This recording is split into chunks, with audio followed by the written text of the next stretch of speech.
নতুন একটা দিনে নতুন একটা ভিডিও নিয়ে হাজির হলাম। তো ফ্রিজ থেকে মাংসটা বের করে জলে দিলাম, মাছ তার সাথে দিলাম, আর তার সাথে জোড়া ইলিশ এনেছে। আজকে অনেকটা রান্না করব, তাই মনে করলাম তোমাদের সাথে একটু শেয়ার করি। রান্না করার জন্য ইলিশ মাছটা কেটে আমি হলুদ লবণ মাখিয়ে প্রসেসিংটা করে নিলাম। আজকে ইলিশ মাছ দিয়ে করবো সচ্চা পাতুরি, আর ইলিশ মাছের মাথাটা দিয়ে, মানে এক কথায় মুন্ডুটা দিয়ে করব হচ্ছে চাল কুমড়ো। এই চাল কুমড়োটা যেদিন থেকে নিয়েছি বাসায় সেদিন থেকে যেন কুফা, কিছুতেই রান্না হয় না। আজ এই খেতে বলে, কাল ওটা, পরশু দিন আর একটা। নিরামিষ চাল কুমড়ো রান্নার চেয়ে একটু ইচা মাছ, একটু ইলিশ মাছের মাথা দিয়ে রান্না করে টেস্টি লাগে, এই কারণে চাল কুমড়োটা রান্না হচ্ছিল না। তারপর কড়াইয়ে তেল, কাঁচা লঙ্কা আর কালো জিরা ফোড়ন দিয়ে সর্ষের তেলটা দিয়েছিলাম। আর আগে থেকে বেটে রেখেছিলাম সর্ষা, সেটা আমি দিয়ে দিলাম, আর হলুদ লবণ সব কিছু দিয়ে ভালো করে কষিয়ে নিলাম। কষিয়ে নেওয়ার পর তারপর দিচ্ছি ইলিশ মাছটা। আমার এই রান্নাটা নিজের প্রশংসা নিজে করতে হয় না, খুব টেস্টি হয়। বাসায় বা আত্মীয় স্বজন যেজনই খায় সেই বলে আমার হাতের পাতুরিটা খুব টেস্টি। আমার এক ভাসুরের মেয়ে তো সে সবসময় বলে, কাকিমণি তোমার হাতের এই তরকারিটা খুব ভালো লাগে। তাই আজকে তার কথাটা মনে পড়লো, রান্না করছিলাম আর তার কথা মনে পড়ছিল। মাঝে মাঝেই ফেসবুকে এই কথাটা বলবে আমাকে কমেন্টে, কাকিমণি তোমার হাতে রান্না খুব টেস্ট লাগে, ভালো লাগে। সত্যি আগে তো সেরকম রান্না করতে পারিনি, পড়াধরাই করেছি।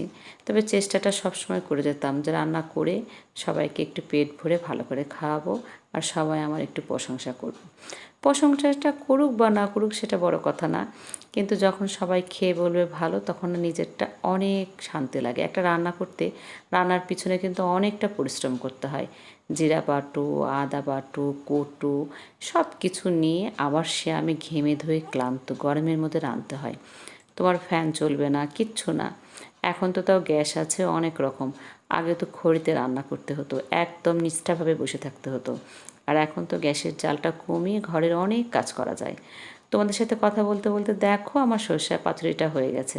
নামানোর আগে কিন্তু আমি একটু সর্ষের তেল দিয়েছিলাম, যেটা তোমাদেরকে দেখানো হয়নি, স্কিপ করেছি। তো এই দেখো আমার রান্নাটা একদম কমপ্লিট। তবে একটা কথা বলি, আমি কিন্তু রান্না কখনো চেক করি না। আমি যদি একটু তরকারি চেক করি আগে, তাহলে সেই জিনিসে কেউ খেতে পারবে না। কারণ আমি চেক করে বলতে পারি না লবণটা কম হবে কি বেশি হবে নিজেরটা। তোমারটা করতে পারবো, কিন্তু আমি আমারটা করতে পারি না। তো আমার রান্নাটা একদম কমপ্লিট হয়ে গেছে। টেবিলে নিয়ে যাওয়ার আগে মনে করলাম পাশে রেখে আবার কড়াইটাকে পরিষ্কার করে আর একটা রান্না করি। তো আজকে অনেকগুলো রান্না করব।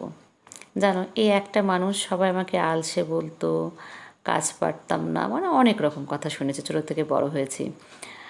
আমার বাবা শুধু বলতো যে না, আমার মেয়ে বা শ্বশুরবাড়ি গেলে ঠিক করবে, বাবার বাড়িতে না করবে। বাবা ভয় পেত যে আগুনের পাশে যে যদি গাটা পুড়ে যায়, আমার তো সে অর্থ নেই যে আমি মেয়েকে কারি কারি টাকা দিয়ে বিয়ে দেবো। আমার মেয়েরা এইভাবে ভালো থাক, পশু শ্বশুরবাড়ি গেলে তারা তো খায়, তারা খাবার খায় যখন ঠিক রান্না করতে পারবে। মা একটু ভরসা পেত কম, যে কত বা কথা শুনতে হবে, জানো। কিন্তু আমি ছিলাম ঠান্ডা প্রকৃতির, চুপচাপ ধীরস্থির, অল্প বয়সে বিয়ে হলেও চেষ্টা করতাম সবাই কীভাবে করছে না করছে একটু চোখটা তাকিয়ে দেখতাম। আর যদি না পারতাম তাহলে কাউকে বলতাম এটাকে কী ফোড়ন দিব। তো এখানে আমি কথা বলতে বলতে দেখো কড়াইয়ে তেল দিয়ে গোটা জিরে, জিরা আদা বাটা আর লঙ্কার গুঁড়ো, হলুদ আর স্বাদ মতো লবণ দিয়ে ভালো করে কষিয়ে নিব।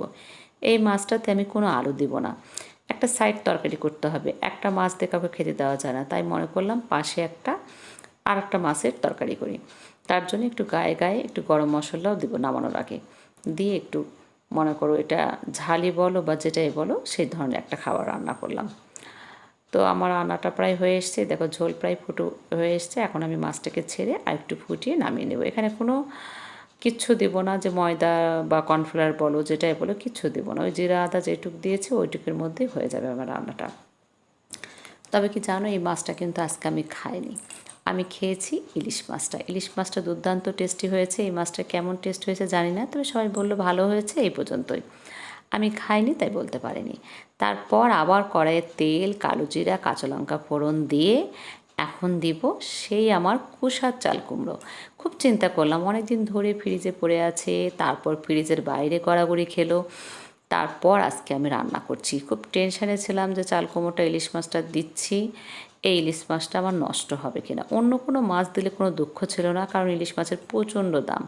মাছ কিনতে যেয়ে বড়বাবু ঘুরে ঘুরে আসছে, তারপরে কয়েকটাকে নিয়ে এসছে ধরে পেগলা আমার বাসায়। কারণ বেশি তোড়জোড় করা যাচ্ছে না, কারণ মাছের গায়ে উঠেছে প্রচণ্ড জ্বর।